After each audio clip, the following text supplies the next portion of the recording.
السلام علیکم ورحمۃ اللہ وبرکاتہ۔ محترم ناظرین، اردو زبان کی دوسری کتاب میں سبق نمبر 19 ہے کلہاڑی اور درخت۔ یہ سبق بڑا اچھا ہے اور یہ سبق کہانی کے انداز میں ہے، اس لیے بغور سنیں۔ نمبر 1، ایک بڑھئی کسی بن میں گیا جہاں اونچے اونچے سایہ دار درخت اپنی مضبوط شاخیں پھیلائے اور سبز پتوں کی چھڑیاں لگائے بے کھٹکے بن کی ہوائیں کھا رہے تھے۔ نمبر 2، بڑھئی نے بہت منت سے درخواست کی کہ اے ہرے بھرے درختو، تمہارا بڑا احسان مانوں گا جو مجھ کو اتنی ایک لکڑی کاٹ لینے دو کہ میری کلہاڑی کے دستے کو کافی ہو۔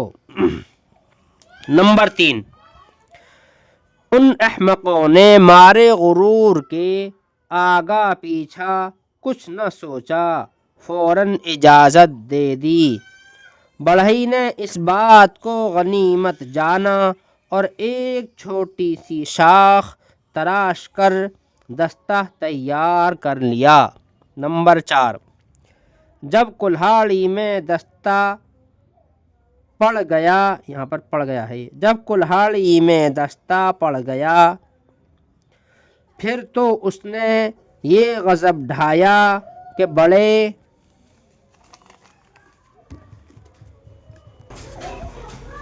بڑے درختوں کو جڑوں سے کاٹ کر پھینک دیا اور بن کا ستھراؤ شروع کیا۔ نمبر 5، اس مصیبت کے خوف سے سارے بن میں کھلبلی مچ گئی۔ بن کہتے ہیں جنگل کو۔ سارے بن میں کھلبلی مچ گئی۔ تمام درخت افسوس کر کے کہنے لگے کہ اب کوئی علاج ممکن نہیں، ہم کو اپنے کرتوت کی سزا بھگتنی چاہیے کیونکہ ہم نے اپنے پاؤں میں آپ کلہاڑی ماری ہے۔ قطعہ، پیش آئے جو مصیبت پڑتی ہے سو بھگتنی، پیش آئے جو مصیبت پڑتی ہے سو بھگتنی، ہوتی ہے یوں تسلی مرضی یہی تھی رب کی، پر اپنے کوتکوں سے آتی ہے جو مصیبت، پر اپنے کوتکوں سے، کوتک کہتے ہیں اعمال کو، اپنے کام کو، پر اپنے کوتکوں سے آتی ہے جو مصیبت، ہوتی ہے ساتھ اس کے شرمندگی غضب کی۔ یاد کرو ہجے اور معنی۔ مضبوط، طاقتور، غرور، گھمنڈ، تسلی، دلاسا، کافی، پورا ہونا، منت، سماجت، غنیمت کے معنی ہے فائدہ، نفع۔ غنیمت کے معنی فائدہ، نفع۔